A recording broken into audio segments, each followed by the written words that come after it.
Are you ready to take your business to the next level and make the money you want so that you can create the impact you desire? Then you're in the right place. It's possible to run a successful business built around your life. Get ready for a little bit of tough love and a whole lot of strategy to grow your business without sacrificing your sanity. If you're ready to get out of your own way and step into the role of CEO, then let's go. I'm Amy Traw, and this is the Motivated CEO Podcast. We are back with another episode of the Motivated CEO Podcast. Today, we are talking all things podcast strategy with being a guest. You know, as entrepreneurs, we're often told, and we hear it all the time, like, get on a podcast, or you need to get on podcasts to expand your reach, to grow your audience. But is that actually converting for you as an entrepreneur? And that is the topic we are going to unpack in today's episode with our guest, Erin. Erin and I connected, I think it was last year, and I just love everything she's doing. And she is just an awesome human being. So before we dive in, Erin, welcome into the podcast. Tell us all the things about yourself, who you are, what you do, and who you serve. Yeah, so my name is Erin Curran and I'm a podcast guesting strategist. So I serve female coaches, service providers, and entrepreneurs who want to get featured as a guest on aligned podcasts so they can make an impact and attract clients through podcast interviews. And the types of entrepreneurs that I serve range from business coaches, mindset coaches, to personal development mentors and more. I love it. And something you said, and I think this is the main goal of so many entrepreneurs, is to attract clients. We're putting in the time to be a guest on these podcasts. We're finding these amazing opportunities, yet we're falling flat in how we're actually leveraging those amazing visibility opportunities to attract those aligned clients. So, as an entrepreneur, where do we even start? So, we've landed this amazing interview. How can we really use it to attract those aligned clients? That is such a great question, Amy. So what it's about, it's all about providing value and coming prepared. So before you get on that podcast, the best thing to do is do your research on the podcast, and get an understanding of who the listeners really are, because that's when you're going to attract more clients, is when you're guesting on the right shows. So you want to be listening to the podcast intro and reading the podcast description, whether it's on Spotify or Apple Podcasts, to get a feel for who's actually listening to the podcast. So once you've done that, you can then start thinking about actionable tips and strategies that you can tailor to those podcast listeners. So, for example, if you know that a podcast has a real focus on mindset and you're a business coach, then come prepared with some of your favorite mindset tips. So that is one bit I would give you in terms of like maximizing your impact. And then the other thing is, this is a key, and I think that a lot of people are missing this, is, at the end of the episode, when the host says, where can we find you? Where can listeners find you? A lot of people just direct listeners to their website, and they're actually getting lost in the abyss. They don't have a clear direction as to where to go. They can't sign up to your email address that easily. And you want to make it as easy as possible to call them into your world. So having a strong call to action at the end of the interview is essential, instead of just giving your socials or websites. Whether it's a lead magnet or a free call, the trick is to really hype that up and touch on the desires and the struggles that the listeners are facing, and how your freebie or free call can help to solve an issue. So call them into your world that way, instead of just leading them to your website. Oh, great tips. And let's go back to the first thing you said. You're really just taking your time to do the research on who? Because a lot of times the podcast you're being a guest on, they're going to have very similar listeners, but there's always that little unique perspective, that unique take. And it's very easy as a podcast host to see, okay, who's done their research and who has never taken the time to even press play on this. So, as coming from a host perspective, taking the time to do your research, that makes me want to invite you back again then as a guest because we're opening the door to a relationship. I keep track of this was a really great conversation and this one just kind of fell flat. So I think that is such an important point that you made. Yeah, and that actually just reminds me, it's not just podcast interviews aren't always just a one-off interview. Like you said, it can lead to a lifelong partnership, whether it's like a friendship or whether you decide to put out an offer with that interviewee one day. You just never know where podcast interviews will lead to. So it's always important to maintain really good relationships, but that also starts with the pitching as well. Like a bad pitch can completely tarnish any relationships. Yeah, it really does. And taking the time to be strategic about it is something, we talk about strategy a lot on this podcast, but really being strategic. Just because someone has a podcast doesn't necessarily mean that their listeners are the right fit for you. So, really taking your time, again, to do your research to really understand, okay, am I going to be a benefit to these listeners? Because if you're going on podcasts just because somebody has a podcast, like, it may be a waste of your time if their listeners aren't those dreamy, ideal fit clients. And I feel like a lot of times we see that. We see entrepreneurs saying, I went on 500 podcasts. Okay, that's amazing. But tell me, what was the conversion rate on that? Was that actually working? And something else you mentioned too was having that really strong call to action. Because let's face it, the world is noisy. We're busy. We have zero attention span anymore. So if I have to go to your website and then I'm like lost and then I decide, oh, wait, I just remembered I needed to order something off of Amazon for my kids, school party coming up in a couple of days. Like, we're so distractible. The fact that you said, make it easy. It's so simple yet so powerful. And we're constantly overcomplicating this as entrepreneurs, wouldn't you say? Oh, absolutely. Yeah. It's easy to overcomplicate things, but you really have to think, well, how can I make life as easy for the listener as possible? That's so important. So, yeah, like just think as well when you're saying your call to action, like most people when they're listening to podcasts, well, how do you listen to podcasts? Most people, they might be cleaning, they might be on a walk, they might be driving. So just bearing that in mind as well.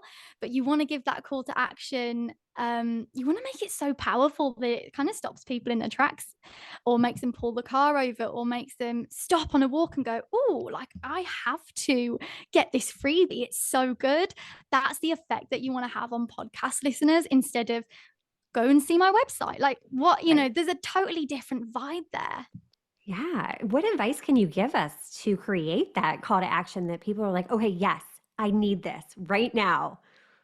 Yeah, that's a great question. So I think it just probably varies person to person. But if you can sort of tease why people should get that freebie, what's in it for them, like so give an incentive. So for example, my call to action, it's about my masterclass. And I talk a little bit about what's in that free masterclass and what they're going to get out of it and the certain things that they'll learn from it instead of just saying, oh, I have a masterclass.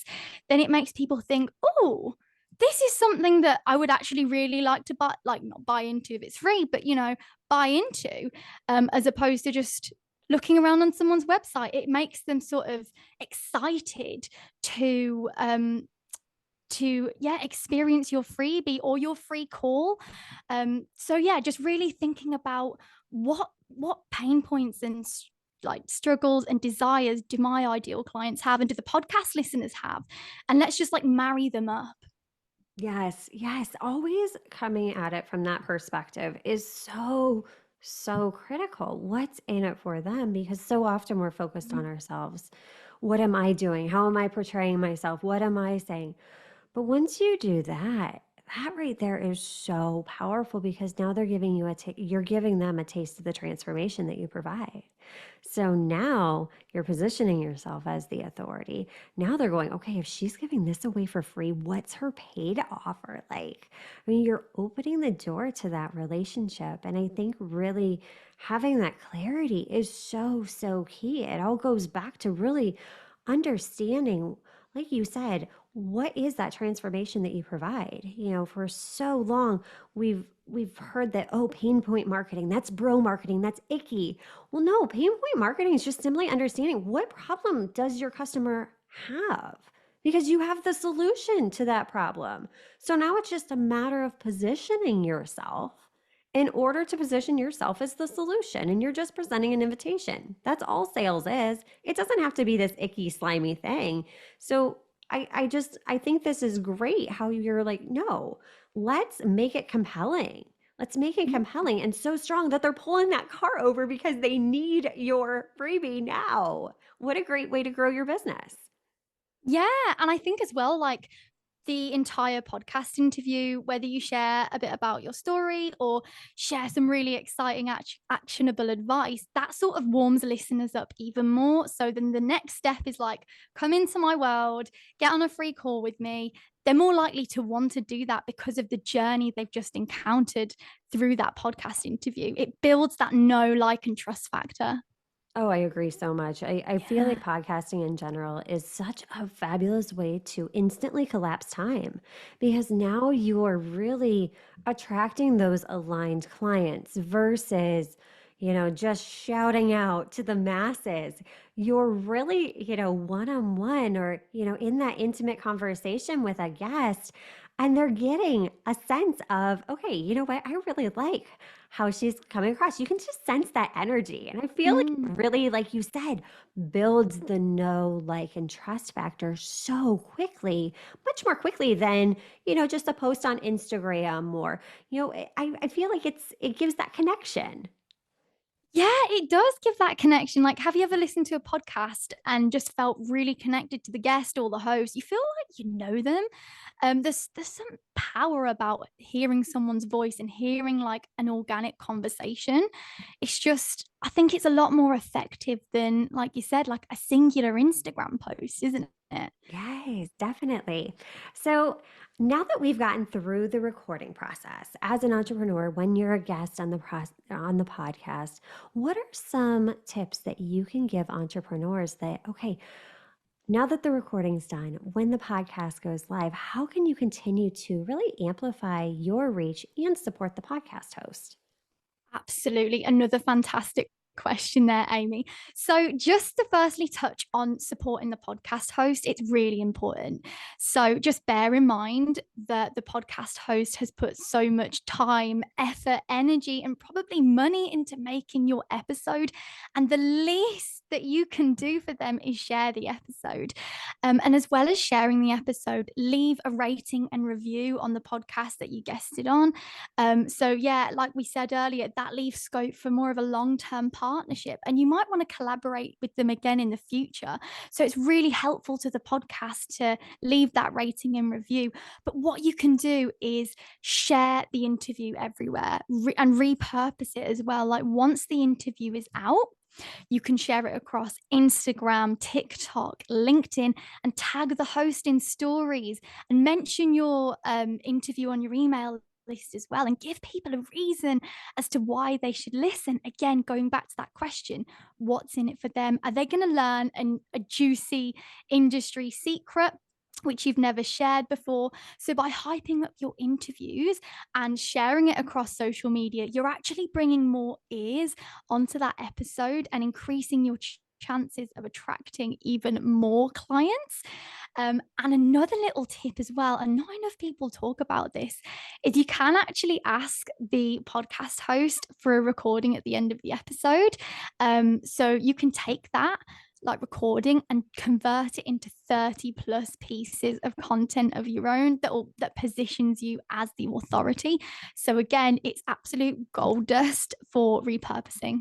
It truly, truly is. And it is crazy to me. I'm so glad that you mentioned that because I have recorded well over 300 episodes now. I literally have had 3 guests ask for the recording. Isn't that crazy? And honestly, it's not a big deal because the raw file's already there. We drop it into Google Drive if you want it, and here you go. Like, we're happy to provide that asset to you. And as a guest, I mean, that right there saves you so much time because you're sharing your expertise. So take a snippet from it of you sharing one of your biggest takeaways. You instantly have a reel, you instantly have content. And in this busy, busy world, don't we want to be saving ourselves time and energy? So why not just get strategic and repurpose that content? And the other thing that you said is, just type it up. That law of reciprocity is amazing.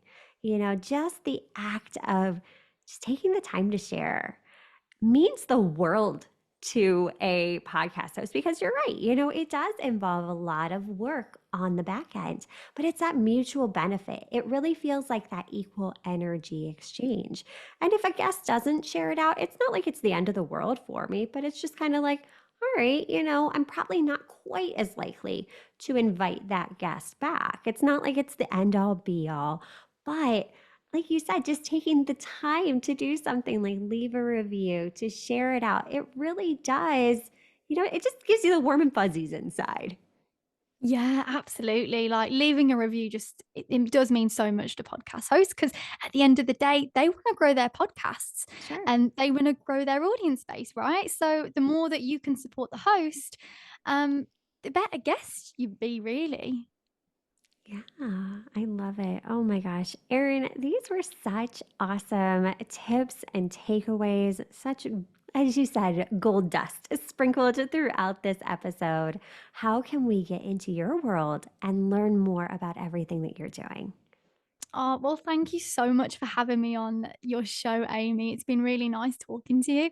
But if you're listening to this right now and you're excited by the idea of getting featured as a guest on more podcasts to grow your business, and you want to call in new clients, and you've had thoughts like, I need some extra guidance with podcast guesting and pitching and all that sort of thing, but you might have been like struggling to land the right podcasts, or you're not getting what you want from podcasts, then I have a free masterclass that teaches you 4 pitching mistakes that most people make when it comes to pitching to shows. And I also share secrets to triple your podcast interview invites. It's an ADHD friendly masterclass, and it's perfect for those motivated, ambitious coaches and service providers. And to get the free masterclass, all you have to do is go to my Instagram profile. It's at Erin Curran PR. That's my handle. And DM me the word freebie, and I'll send you the masterclass. Oh, amazing. Erin, thank you so much. If you are listening, go grab that awesome freebie. Connect in the DMs. We love nothing more than hearing from you. If you are listening to this, tag us, share this episode out, help us impact even more entrepreneurs. Erin, thank you so much for taking time out of your schedule to share such gold dust with us today. Well, thank you too, Amy. It's been a pleasure. And until next time, cheers to making the money you want so that you can create the impact you desire. Are you loving what you're hearing? Do us a favor and hit that subscribe button so you don't miss an episode.